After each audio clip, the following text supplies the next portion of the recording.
일단은 그림을 하나 그려볼 텐데 이거 한번 보세요. 자, 많은 분들의 그 심리 상태에서 나의 자산, 내 전체적인 자산 관리, 그 영역과 주식은 좀 분리되어 있다는 생각이 듭니다. 예를 들면 부동산, 자가를 가지고 있는 분들도 있고 전세를 사는 분들도 있고 어쨌든 부동산 자산을 가지고 있고 예금 적금을 가지고 있고 때로는 금 투자도 하고 뭐 이것저것 한단 말이에요. 그런데 이 주식이라는 거는 그 모든 자산과 조금 한 발짝 동떨어져 있는 약간 특수한 걸로 생각들을 많이 하시는 것 같아요. 왜? 얘는 위험하니까. 부동산도 투자 자산이잖아요. 주식도 투자 자산이고. 근데 부동산은 우리나라에서 그렇게 위험하다는 인식은 별로 없어요. 그런데 주식은 그냥 그 자체로 굉장히 위험하기 때문에 내 자산과 명확하게 벽을 그어두고서 이렇게 큰 벽을 두텁게 그어두고서 밖에서 따로 노는 거예요. 야, 너는 이제 앞으로 500만 원만 가지고 해. 너는 3천만 원이 전 재산이야. 내가 줄 수 있는 거는 이게 다야. 라고 하면서 이런 식으로 내 자산에서 이런 돈이 배정이 되죠. 그리고 얘는 이제부터 알아서 하는 거예요. 이걸로 죽이 되든 밥이 되든 알아서 해. 주식은 여윳돈으로 하는 거야. 그러니까 너는 알아서 해. 이렇게 한 다음에 뭔가를 기대를 합니다. 의인화를 해서 설명을 해볼게요. 아, 저 주식 저놈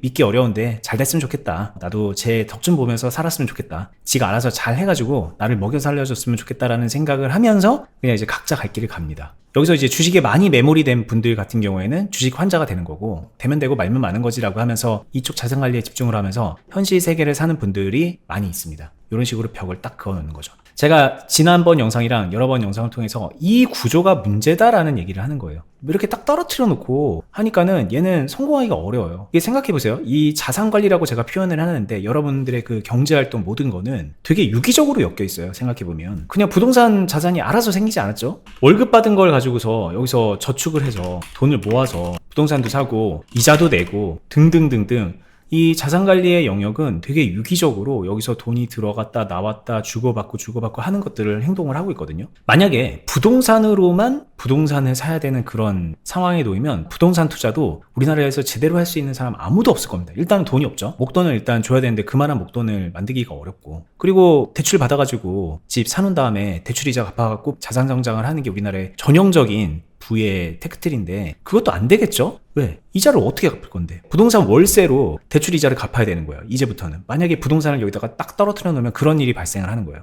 그러니까 부동산 투자를 제대로 하기가 어렵죠. 그걸 아니까 저축이라는 것도 하고 막 월급을 더 받으려고 열심히 일도 하는 거고 하다못해 부동산 투자가 조금 삐끗해가지고 힘들어지는 분들 같은 경우에는 부업도 합니다. 대리도 뛰고 배달 알바도 하고 그러면서 열심히 삶을 살아요. 이 자산관리라는 측면에서 이 모든 것들이 다 허용이 되고 있는 거예요. 그런데 주식은 안 그렇다는 거예요. 주식은 그냥 되면 되고 말면 말고의 같은 버려놓은 자식이 되거나 아니면 여기에 이제 굉장한 몰입을 해서 이 주식 초고수가 돼가지고 1년에 막 100%, 200%, 3000%, 4000% 같은 어마어마한 수익을 내야 되는 그런 상황에 놓이게 된 겁니다. 이게 될 리가 있나? 왜 그렇게 어렵게 주식을 해야 되냐는 거예요. 이런 개념이 필요합니다. 여기가 이제 전체적인 제 자산 관리예요. 이 안에 주식이 이렇게 들어와야 돼요. 이 일로 들어와 임마 이렇게 해서 이제 방 안에 들어오게 만드는 거예요. 그런 다음에 여기서 많은 영향력을 서로 주고받아야 됩니다. 자, 근데 이렇게 말하면은 뭘 주고받으라는 거야? 그게 1차적으로 어렵죠? 그러니까 제가 알려드릴게요. 이 부분이 제가 지난번 영상에서 말했던 주식의 성공률이 200% 올라가는 그런 시스템이라고 말씀드렸던 건데 주식에다가 꾸준하게 저축을 해주는 겁니다. 처음에는 주식이 이렇게 클 필요도 없어요. 그냥 조그맣게 시작을 해도 됩니다. 근데 여기다가 밥을 주고 돈을 주고 저축을 해줘서 점진적으로 이렇게 키워가면 된다는 얘기예요. 수익 내고 손실 나고 이런 거는 나중 문제예요. 일단은 여기다가 좀 돈을 넣어주는 시스템을 만들어 놓자는 거예요. 이렇게 해야 여러분들이 하나도 없는 상태에서 전세금 마련하고 집 사고 그러는 것처럼 주식도 뭐라도 될 수 있어요. 형태를 갖춰나갈 수 있다고요. 이거 정도는 해줘야 돼요. 굉장히 최소한의 것입니다. 이게 제가 막 말하는 게 여기다가 한 달에 500만 원은 넣어야죠. 600만 원은 넣어야죠. 이런 얘기를 하는 게 아니에요. 그냥 각자 여력 되는 대로. 어떤 분은 한 달에 10만 원 저축할 수 있으면 10만 원 넣는 거고요. 어떤 분들은 뭐 한 달에 50만 원 여윳돈 있으면 여윳돈 50만 원 넣는 겁니다.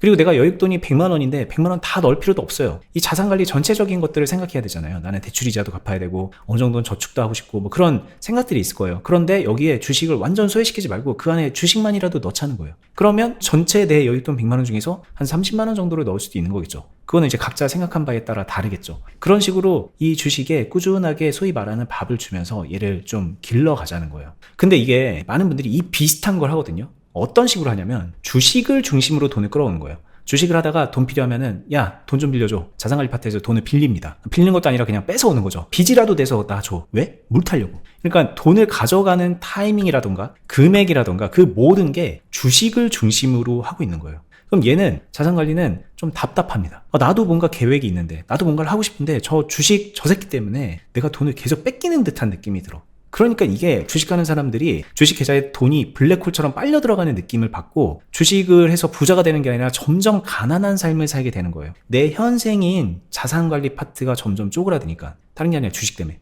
근데 주식도 할 말이 있어. 야, 나 잘 되면은 나중에 너 먹여 살릴 거야. 너 은퇴해서 어떡할 거야? 내가 나중에 너 먹여 살릴 건데 나한테 투자해야지. 이런 개념이거든요. 그러니까는 모든 주도권이 주식한테 넘어가는 거예요. 원래 그러려고 했던 것도 아닌데 그렇게 되는 겁니다. 근데 이거를 막는 유일한 방법은 주식을 내 안에 끌어들이는 거예요. 야, 조용히 해봐. 주식, 너 조용히 해봐. 일로 와. 일단 들어와. 내 집에 들어와. 들어온 다음에 너 이제부터 내가 하라는 대로 해봐. 라고 말을 하고 이 안에 주식에다가 자산관리 파트가 주도를 해서 타이밍이라던가 금액을 정해서 주자는 거예요. 물탈 돈이 없어요. 돈 더 주세요. 이렇게 해봤자 소용없어. 월급 받고 용돈 받는 거라고 생각하면 돼요.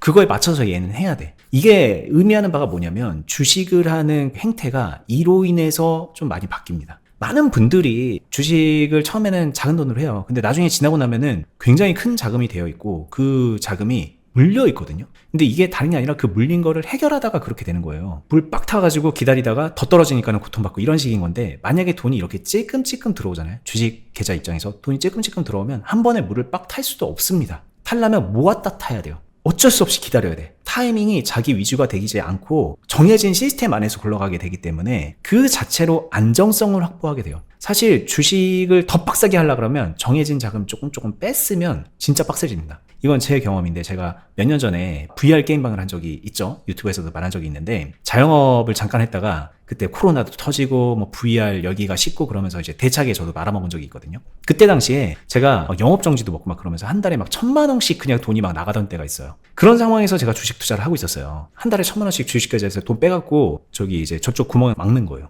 그렇게 되면 주식 입장에서는 환장합니다. 제가 단타를 뭐 잘하고 그런 거는 중요한 게 아니야. 일단 내가 만약에 단타 치다가 뭐 잘못되거나 스윙이나 중장기 하다가 뭐 물리거나 그러면은 당장 제한테 돈을 줄 수가 없게 돼. 이런 식으로 되는 거예요. 주식 자금에서 돈을 뺏는다는 거는 이런 의미가 있습니다. 근데 반대로 주식 자금에 돈을 1,000만 원 아니어도 좋아요. 50이든 100이든 10이든 내가 줄 수 있을 만큼 정확하게 이렇게 정해서 주면은 주식 계좌 입장에서는 사람 사는 것 같은 느낌이 들면서 그러면서 투자를 할 수가 있는 거예요. 제가 계속 의인화를 하면서 설명을 드리고 있는데 잘 따라오고 계시죠? 자, 그러니까 주식 투자가 그런 식으로 시스템적으로 잘 굴러가게 되는 거고, 그리고 한 번에 목돈이 빡 들어오고 안 들어오고 그런 게 아니라 예측할 수 있는 범위에서 들어오기 때문에 그 예측을 토대로 주식 투자 플랜을 짤 수가 있고요. 주식 투자 입장에서도 굉장히 긍정적인 효과가 있다는 거예요. 그럼 이렇게 되면은 지금까지는 자산 관리의 전체적인 측면에서 주식한테 주는 것만 있죠. 그리고 이 주는 걸 토대로 이 주식 계좌는 점점 살을 찌어 나가겠죠. 그냥 사실 아무것도 안 하고 돈 받아먹기만 하고 저축만 해도 얘 입장에서는 덩치가 커지는 거거든요. 이런 식으로 되면은 이 자산의 전체적인 측면에서 보면은 주식이 별 도움이 안 되는 겁니다. 계속 돈만 주는 거죠. 이 기브 앤 테이크가 돼야 되는 거잖아요. 매달 월급 50만 원 줄게, 100만 원 줄게 이렇게 해놨으면 이제 주식 계좌를 통해서 나도 뭔가를 받아야 되는 거예요. 받는 거는 다른 게 아니죠. 야, 수익 나면 나 줘라. 너 수익 뭐 100만 원 날 수도 있고 50만 원 날 수도 있고 10만 원 날 수도 있고 1,000만 원 날 수도 있고 그러잖아. 근데 그때마다 나 줘. 다 주기 싫으면 8대2로 나누자. 이런 식으로 해서 수익 나는 것들을 이 자산관리 파트로 빼는 거야.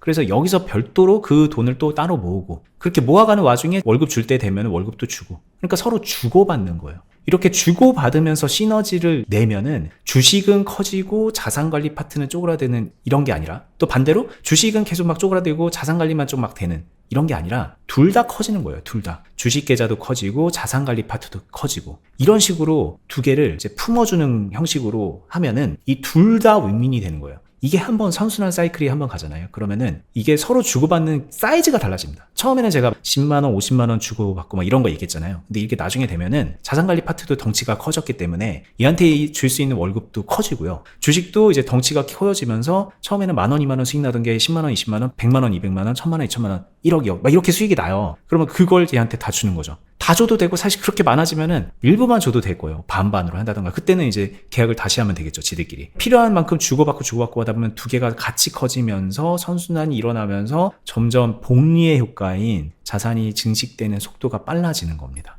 물론 조건은 여러 가지가 있어요. 이 자산관리 파트가 주식만 믿고 일을 안 하고 있으면 안 됩니다. 얘도 열심히 해야 돼요. 서로 열심히 해야 되는 거예요. 이거는 내 노후는 주식한테 모든 거를 걸었어 이러면서 그냥 핀자핀자 놀면 안 되죠.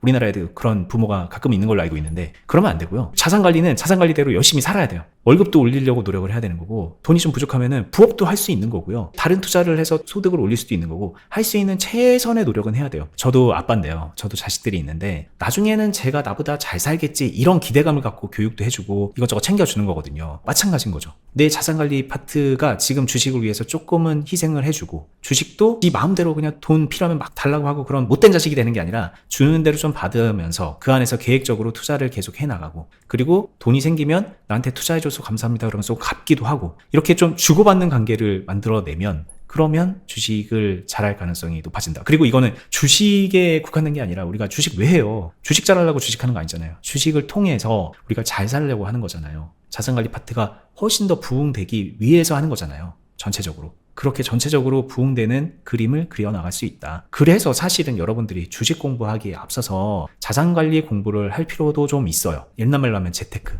공부를 할 필요가 있어요. 근데 그 재테크라는 게 많은 분들이 되게 기술적인 파트로만 얘기를 하는데 따지고 보면 지금 제가 설명드린 것처럼 이 돈의 흐름 이 안에서 어떻게 시너지를 주고받는가 이런 것들이 돼야 되는 거예요. 그리고 여기에는 가장 중요한 요소가 생산성입니다. 자산관리 파트에서는 아마 여러분들 제일 중요한 생산 요소가 월급일 거고요. 주식에서 생산 요소는 수익을 낼 수 있는 능력이겠죠. 그게 전제가 돼야 되기 때문에 공부도 해야 되는 거고 열심히 이제 자기 몸값을 올리기 위해서 일도 해야 되는 겁니다. 그게 자산관리의 근간이에요. 근데 나중에는 바뀌어요. 나중에는 돈으로 돈을 버는 규모가 커지면서 바꿔 나갈 수가 있는데 지금은 그렇다는 거죠. 여러분들 대부분은 지금은 그런 때예요. 그렇다면 지금 제가 말한 자산관리 파트 안에 주식을 끼워 넣고 그 안에서 서로 영향력을 주고받으면서 둘 다 덩치를 키워가는 그 흐름을 꼭 시작하세요. 지금부터 시작하셔야 됩니다. 참고로 저는 이걸 한 지가 여러분들보다 오래 됐으니까 이것의 힘을 잘 알고 있거든요. 때로는 뭐 자산관리 파트가 어려워요. 아까 제가 말했듯이 뭐 저쪽에서 자영업 하나 잘못해가지고 크게 고생하고 그런 일도 생겨요.